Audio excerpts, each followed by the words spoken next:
Deixa eu dizer uma coisa para vocês, irmãos.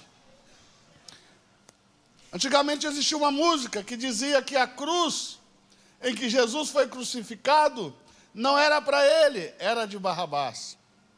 E quando eu era menino, eu vi os pregadores pregando, eles ilustravam isso, dizendo que tinham que esticar Jesus, porque a cruz era maior, porque a cruz foi feita para Barrabás e não para Jesus. E eu quero trazer para você um texto que vai te mostrar com que tipo de morte Jesus morreu. E eu vou te mostrar que a cruz nunca foi de Barrabás, porque a salvação não é um acidente, é um plano. Deus planejou tudo, até com que madeira seria feita a cruz. Olha para quem está do seu lado e diga assim: é plano de salvação e não acidente. Esse é o decreto de Dario Sírio, rei Medo-Persa. Vamos lá. Também por mim se decreta que todo homem que mudar este decreto se arrancará um madeiro da sua casa. Se arrancará um madeiro da sua casa. Diga comigo bem forte. E a parte do bem forte? Bem forte, vamos. 1, 2, 3 e... Preste atenção nessa palavra. E levantando. Vamos lá? Levantando. Diga de novo. Levantando. Mais uma vez. Levantando. O pendurarão nele. No madeiro. Ou seja, ele está fazendo um decreto. Ele diz: se alguém quebrar esse decreto, se alguém infligir esse decreto, se arranque o madeiro da sua casa e pendurem essa pessoa no madeiro.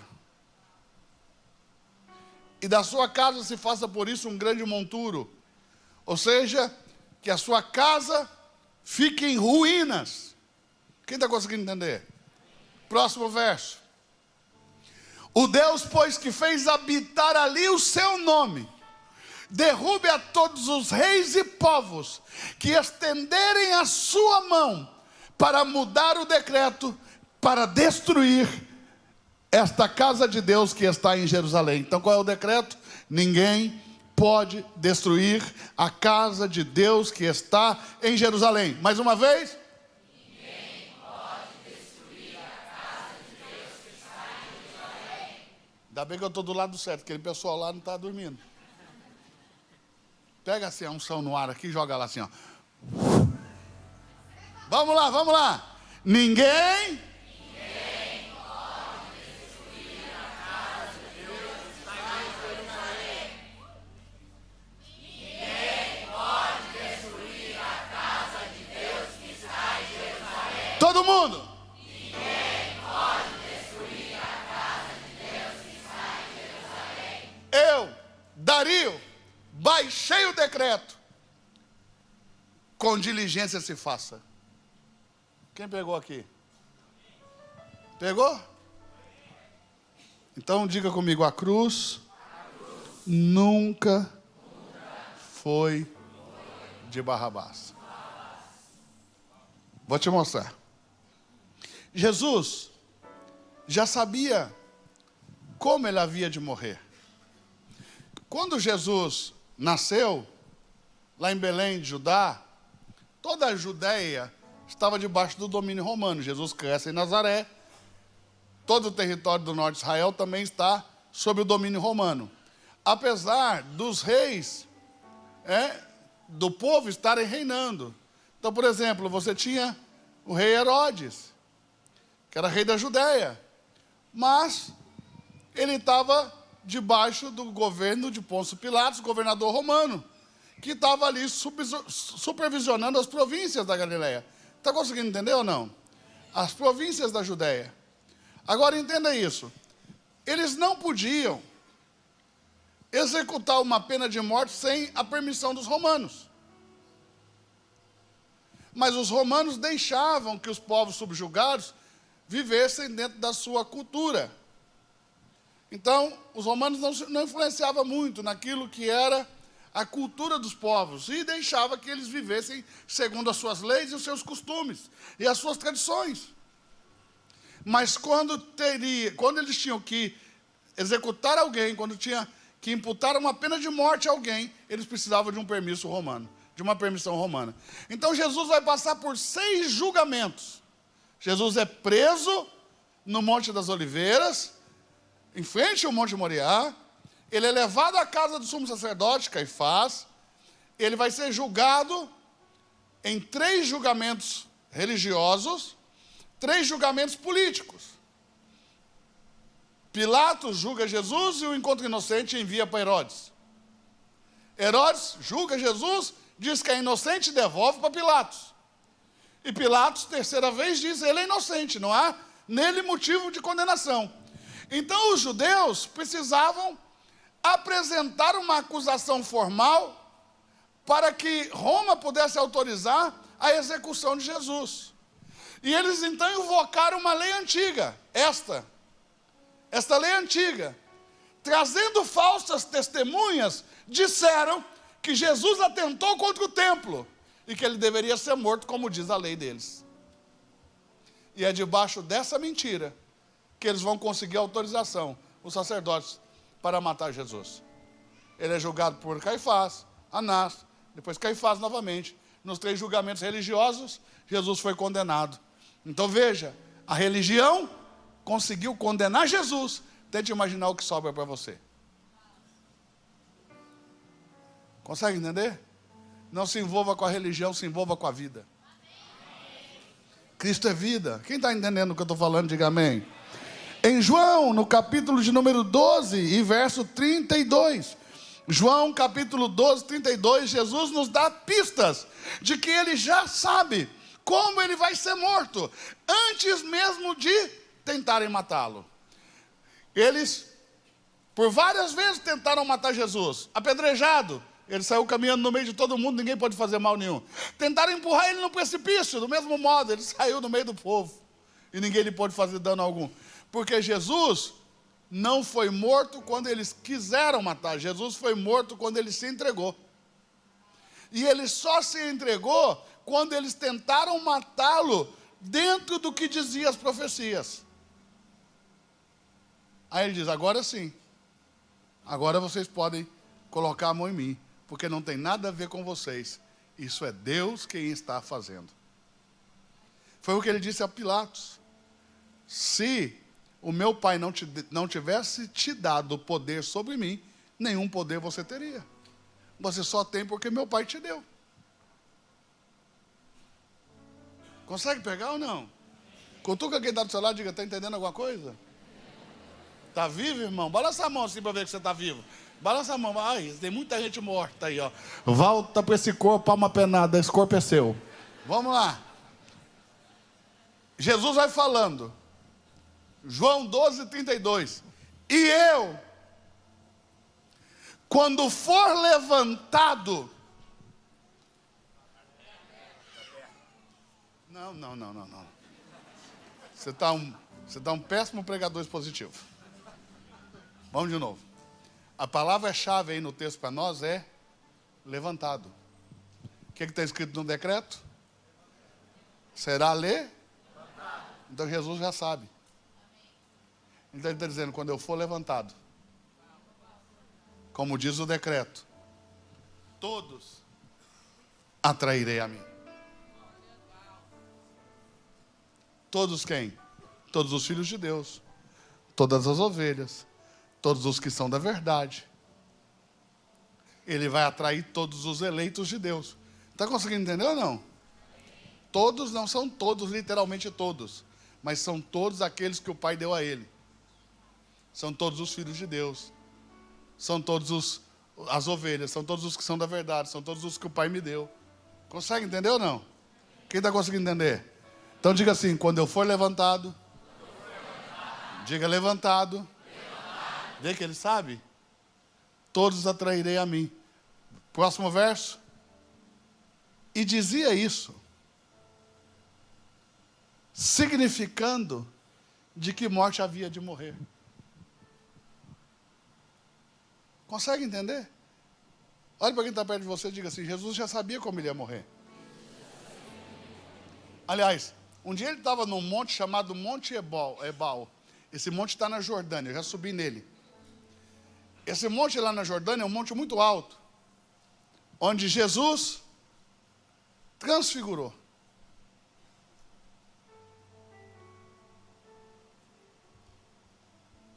Algumas pessoas dizem que ele transfigurou em um monte lá em Israel.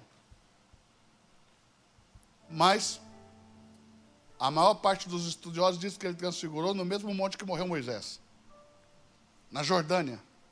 Um monte alto de onde você vê todo Israel. Bem, Jordânia e Israel fazem fronteira muito pertinho, sabe? Para você ter uma base, se você está em cima do Monte Moriá, onde está o Domo da Rocha, você vê Amã, capital da Jordânia. Então, entenda. Jesus vai morrer. E ele sabe como vai morrer. Porque quando ele transfigurou, Elias e Moisés apareceram a ele, ensinando, diz o texto, como ele haveria de morrer. Essa hora é a hora de você falar amém. Nem que for para disfarçar de que você sabe o que eu estou falando. Você leu a Bíblia, nem que for... Entendeu? Olha, presta atenção nisso, presta atenção. Então ele sabia como iria morrer. Vou dizer de novo, ele sabia como ele iria morrer. Por isso, ele diz exatamente como diz o decreto. Quando eu for levantado, todos atrairei a mim, dizendo de que tipo de morte haveria de morrer. Por quê? Porque ele seria falsamente acusado. Mas veja isso aqui. João capítulo de número 2, verso 18. João capítulo 2, verso 18. Você está aí ou não? Amém. Olha isso. Responderam, pois, os judeus e disseram-lhe: que sinal nos mostras para fazeres isto? E Jesus respondeu e disse-lhes: destruí este templo. Ele está no templo. Ele está na frente do templo. Ele está no pátio do templo quando ele fala isso. Destruí este templo e em 3 dias eu o levantarei. Ele está dizendo que ele vai destruir? Leia o texto. No texto ele está dizendo que ele vai destruir? Não, ele está dizendo: destruam vocês o templo e em 3 dias eu vou levantá-lo. Mas ele não estava falando do templo de pedra. Mesmo que ele tivesse, ele não disse: eu vou destruir. Ele está dizendo: destruir, vocês destruam, que em 3 dias eu levanto. Mas Jesus estava falando do templo do seu corpo. E os judeus não puderam compreender. Eles vão dizer para ele: em 46 anos foi edificado esse templo e você o reedificará em 3 dias? Para alguns textos vai estar 48 anos. E você vai levantar em 3 dias? Mas ele dizia isso acerca do seu corpo. O que ele está dizendo é: me matem, porque em 3 dias eu volto. Quase caiu da cadeira, né, irmã? Acorda, poxa. Em 3 dias eu volto. Vamos de novo. Em 3 dias eu volto. Faz com a mão aí para você pegar um som. Vai lá. Em 3 dias eu volto. Em 3 dias eu volto. Ele vai ressuscitar. Pode passar o verso? Disseram, pois, os judeus: em 46 anos foi edificado esse templo, e tu o levantarás em 3 dias. Pode passar? Mas ele falava do templo do seu corpo. Veja, ele está falando do corpo, e eles estão pensando no templo de pedra. Conseguiu entender ou não? Glória a Deus por isso. Você está inteligente, hein? Estou feliz. Mateus capítulo 26, verso 57. Diz assim: os que prenderam a Jesus o conduziram à casa do sumo sacerdote Caifás, onde os escribas e os anciãos estavam reunidos. E Pedro o seguiu de longe até o pátio do sumo sacerdote, e entrando assentou-se entre os criados para ver o fim. Meu Deus. Esse é o tipo de discípulo que Jesus tinha. Pedro foi lá para ver qual o fim Eles iam dar Jesus. E lá no pátio, você sabe o que aconteceu, né? Teve uma criada que olhou para Pedro e falou assim: te conheço. Você não andava com ele? Ele falou: eu nunca vi. É evangélico. Esse Pedro é evangélico. Pensa num homem evangélico, esse Pedro. Olhe para isso. Ora, os príncipes dos sacerdotes e os anciãos de todo o conselho buscavam falso testemunho contra Jesus para poderem dar-lhe a morte. E não achavam. Apesar de se apresentarem muitas falsas testemunhas, ou muitas testemunhas falsas, em outra tradução. Mas veja isso aqui. Eles traziam testemunhas falsas e não conseguiam prendê-lo para dar-lhe a morte. Porque acusavam ele da coisa errada. Quando acusaram da maneira certa, mesmo que fosse uma mentira, ele se entrega. Consegue entender ou não? Então não achavam. Mas por fim, diga comigo, por fim, chegaram duas testemunhas falsas.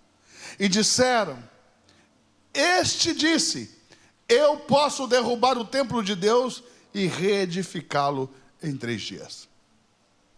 Jesus disse isso? Não. Mas vai ser por isso que ele vai ser morto. Você sabe que, diferente de Lucas e de Mateus, que começam contando a história de Jesus, né, quando ele nasce, bebezinho, em Marcos, a história começa com Jesus adulto, fazendo uma viagem do norte de Israel para o sul. Ele está descendo da Galileia para Jerusalém, só que o termo é subir a Jerusalém, porque apesar de Jerusalém estar no sul, e o sul, se você descer muito, vai ter o Mar Morto, está 400 metros abaixo do nível do mar, lugar mais baixo da terra. Jerusalém está construída sobre 7 montes, então o termo bíblico é subir a Jerusalém, e essa subida a Jerusalém é espiritual. Quando você sobe nas montanhas de Jerusalém, você está ascendendo espiritualmente. É uma coisa muito espiritual. Então Jesus faz uma única viagem, ele chega em Jerusalém, ele entra no santuário, ele inspeciona o santuário, ele sai do santuário, dorme fora do santuário, e no dia seguinte ele vai purificar o santuário, ele solta os animais, solta os pombos, solta as aves, ele vira as mesas dos cambistas e pega uma zorraga, um chicote e sai batendo em todo mundo. E aí ele diz assim em oração: o zelo da tua casa me consumiu. Ele está dizendo: eu vou morrer por causa disso. Porque assim foi profetizado: o zelo da tua casa me consumiu. Está conseguindo entender até aqui? Diga amém. Amém. Quem consegue entender isso? Então diga: a cruz, eu a merecia, mas ela foi preparada para ele. Porque ninguém poderia morrer no lugar dele. E a cruz de Jesus é a maior injustiça dessa terra.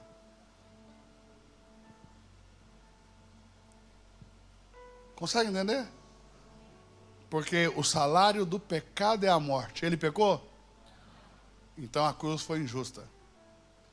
Se eu sou cravado em uma cruz, isso era justo. Se você fosse cravado em uma cruz, isso era justo. Mas Jesus em uma cruz é injustiça. Diga: e na injustiça da cruz se revelou o Cristo. Porque ele morre como um homem, mas ressuscita como Cristo de Deus.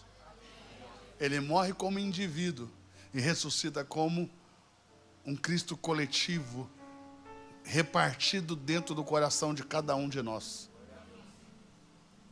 Consegue entender isso ou não?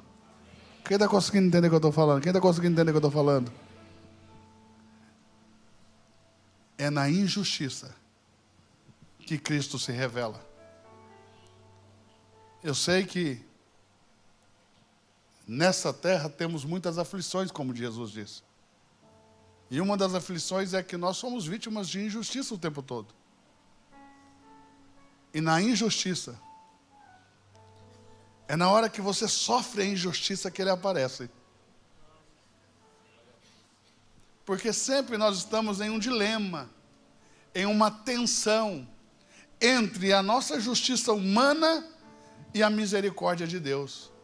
De novo, entre a nossa justiça humana e a misericórdia de Deus. Diga, uma tensão entre a nossa justiça humana e a misericórdia de Deus. Porque você não sabe se aplica a sua justiça humana ou se libera a misericórdia de Deus que está em você. Mas quando você libera a misericórdia de Deus, essa misericórdia não só transforma aquele que a recebe, muito mais transforma aquele que a libera. E é por isso que aqui na Reino nós decidimos que quem cruzasse aquele portão não seria por nós julgado, mas abraçado. E é isso que faz as outras igrejas ficar falando da gente. Lá pode tudo. Lá só é cheio porque tem quantidade, não tem qualidade. Lá só é cheio porque lá ninguém... Entende? Eles ficam falando essas coisas. Por quê? Porque geralmente quando você chega numa igreja, e eu já vivi isso aqui em Balneário, você entra, senta, participa da reunião e sai sem que ninguém te dirija uma só palavra. E a única coisa que você vê são os olhares julgadores. Porque não te conhecem, te julgam. E pelo olhar você vê que você não foi aprovado. Então nós decidimos como igreja que qualquer pessoa que cruzasse aquele portão, não importa qual fosse o passado dela, nós abraçaríamos e acolheríamos, porque nós somos chamados para acolher e não para julgar. Porque eu nunca vou conseguir apontar o dedo para alguém e condenar sem condenar a mim mesmo. Consegue entender? Esse dilema entre a nossa justiça humana e a misericórdia de Deus só serve para você se condenar. Porque Deus falou, com a medida que você medir, você será medido. Com o peso que você pesar, você será pesado. E se você não perdoar, não será perdoado. Olhe para quem está do seu lado e faça uma pergunta singela. A pergunta é, se você fosse julgado pelos critérios que você julga os outros, você seria encontrado inocente?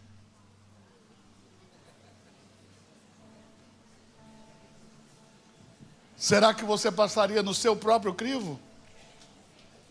Será que se você usasse para você a mesma justiça que você usa quando alguém erra com você, você sairia vivo? Então entenda, irmão, não te resta outra opção senão perdoar. Porque você é tão ruim quanto aquele que você condena. E aí na nossa cabeça é do dilema, o mesmo de Jonas, né? Porque qual foi o dilema de Jonas quando não quis ir pregar em Nínive? Deus ia perdoar?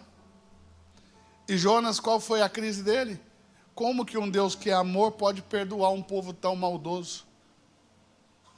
Nínive, a capital dos assírios, hoje, Mossul, no Iraque. Esse povo, os ninivitas, eram conhecidos por serem brutais, por torturarem pessoas, por executarem pessoas publicamente. Eram sanguinários. Tinham quase dizimado o povo de Jonas, e Deus disse para Jonas, vai lá e prega para eles, que se eles não se arrependerem do mal que fizeram, em 40 dias eu vou destruir a cidade. A cidade era grande. Levava um dia inteiro para caminhar nela. Jonas saiu pregando, em 3 dias ele pregou, subiu para o alto de uma montanha e ficou esperando Deus destruir a cidade, porque ele tinha sede de vingança. Ele estava cego no seu orgulho.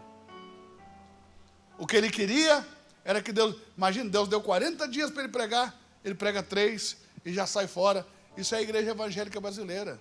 É o retrato da igreja evangélica brasileira. Eles se fecham entre 4 paredes, fazem o básico e deixam que as pessoas se explodam. Entende ou não? Nós vamos dar a nossa vida até o nosso último suspiro para alcançar mais um. Quem está conseguindo entender o que eu estou dizendo? Quem está conseguindo entender o que eu estou dizendo? Então lá, em Mateus capítulo 16, verso 4, uma geração má e adúltera pede a Jesus um sinal. Eles estão dizendo, dai-nos um sinal. E Jesus diz: nenhum sinal será dado, senão o sinal do profeta Jonas. E qual é o sinal? Aquele do Gólgota, que Jesus assumiu o lugar que era seu. Houve uma troca de lugar. Ele morreu no seu lugar. Olha como está escrito: o castigo que nos traz a paz estava sobre ele, mas era nosso. Consegue? Que nem diz a canção: eram para mim os pregos, os espinhos, a cruz, era tudo para mim. Ele trocou de lugar comigo. E quando ele morreu, eu pude viver. Lá no Velho Testamento, ainda não tinha Jesus. E a maneira de Deus revelar Jesus para Jonas foi com uma aboboreira, ou um pé de mamona. Na verdade, no original é um pé de mamona. Aquelas bolinhas que a gente jogava. Jonas subiu para esperar destruir a cidade, montou uma tenda lá, e Deus fez nascer uma aboboreira, ou uma mamoneira, que fez sombra sobre Jonas, e ele se alegrou muito, porque agora ele está no conforto das quatro paredes, esperando pela sua vingança, cegado em seu orgulho.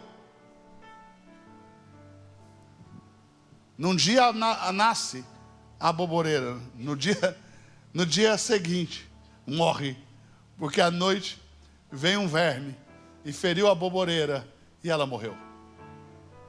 No outro dia, o sol esquentou como nunca e Deus mandou um vento calmo, e isso fez com que o sol ferisse a cabeça de Jonas a ponto dele desmaiar. E ele então, quando acordava do seu desmaio, irado, xingava a Deus e dizia: eu prefiro morrer do que viver. Aí quando ele estava muito irado porque a aboboreira morreu, Deus apareceu. Jonas, é certo que você se ire dessa maneira por uma aboboreira que num dia nasceu e no outro morreu? Falando da brevidade, veja, assim como Jesus só viveu 33 anos e meio. Nasceu rápido e morreu. É certo que você se ire por uma aboboreira que numa noite nasceu, na outra morreu? Aí Jonas respondeu: claro que é certo. O senhor não está vendo que eu estou sofrendo? Veja, quando a gente perde o conforto, é que a nossa justiça parece se exaltar mais ainda. Porque Jonas falou: eu falei para o Senhor, e por isso que eu fugi, não quis vir aqui, fui para Tarsis. Porque alguns dizem que essa história de Jonas é uma parábola, né? Porque tem muitos elementos simbólicos. Por exemplo, em Nínive não tem mar. Então o texto diz que um peixe que engoliu Jonas, que ficou com ele 3 dias no ventre, depois vomitou ele no mar, na praia.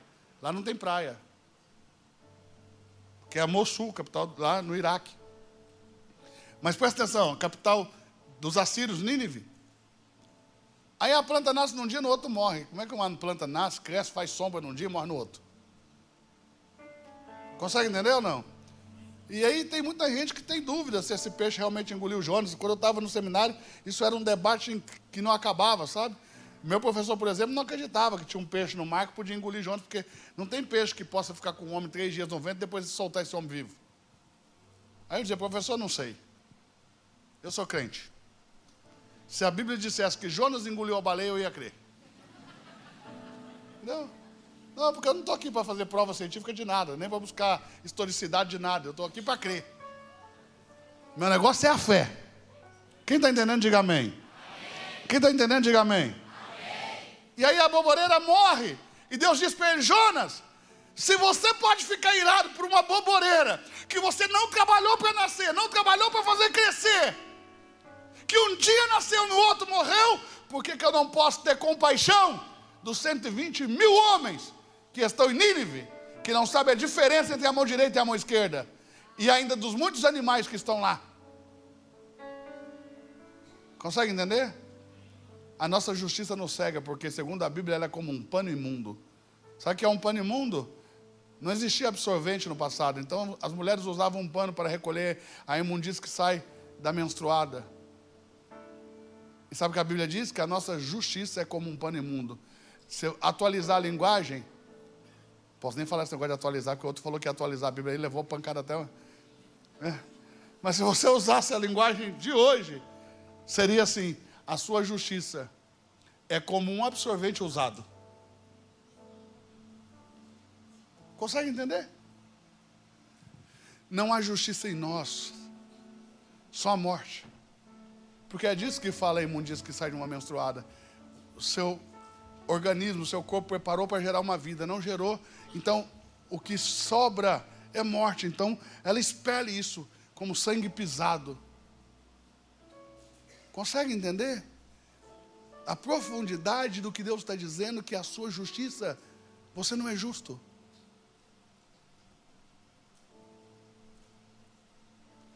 Então, Jonas nesse conflito,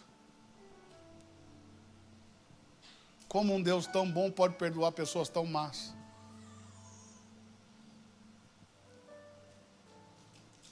Deus espera que você perdoe e que você libere misericórdia, porque essa misericórdia não só vai transformar a vida daquele que vai recebê-la, mas principalmente vai transformar a sua. Consegue entender ou não? Consegue entender ou não? Deus é longânimo, Deus é bondoso. A boboreira é Cristo. O verme que feriu é Satanás. Que ao matar a Cristo, pensou que estava tendo vitória.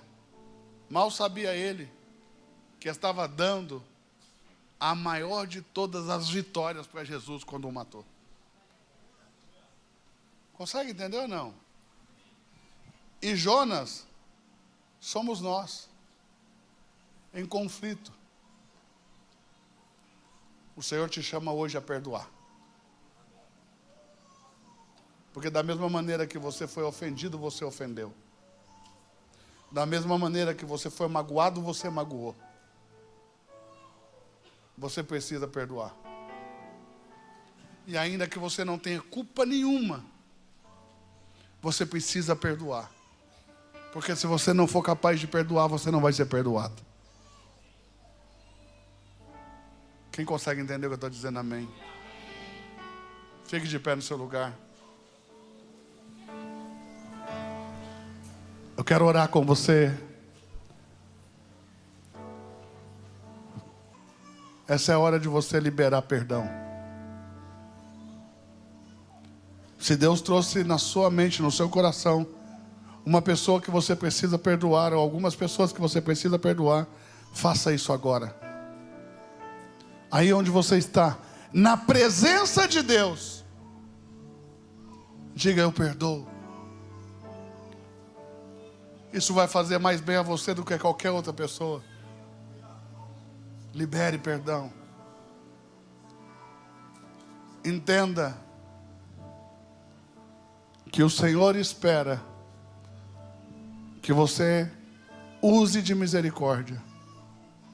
E agora, nesse momento, libere perdão. A falta de perdão, diz a Bíblia, que é como câncer nos ossos. Perdoe agora. Perdoe agora, porque você, a partir desse perdão, hoje, vai renascer para uma nova temporada em Deus. Você foi ofendido. Você foi abusado, abusada, psicologicamente, fisicamente, espiritualmente. Perdoe agora. Libere perdão. Sua vida vai dar uma virada 180 graus em direção ao céu. Você vai viver os melhores dias da sua vida. Leve, sem esse peso. Arranque esse peso da sua vida e perdoe essa pessoa. O Senhor espera que você perdoe. Então haja com misericórdia e perdoa e seja livre em o nome de Jesus. Quem pode celebrar o Rei Jesus? Seja livre pelo poder do nome de Jesus. Seja livre na autoridade do nome de Jesus. Seja livre.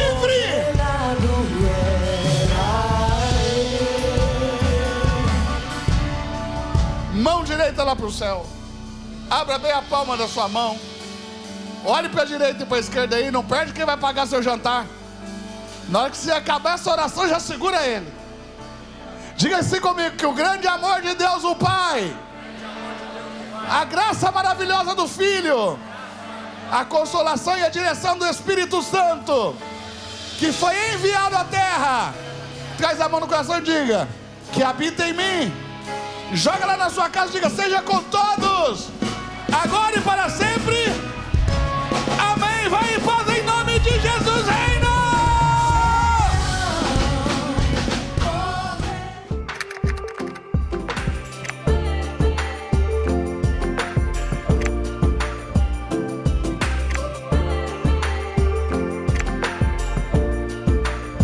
Eu quero que você pare agora, se inscreva nesse canal e faça parte dessa comunidade.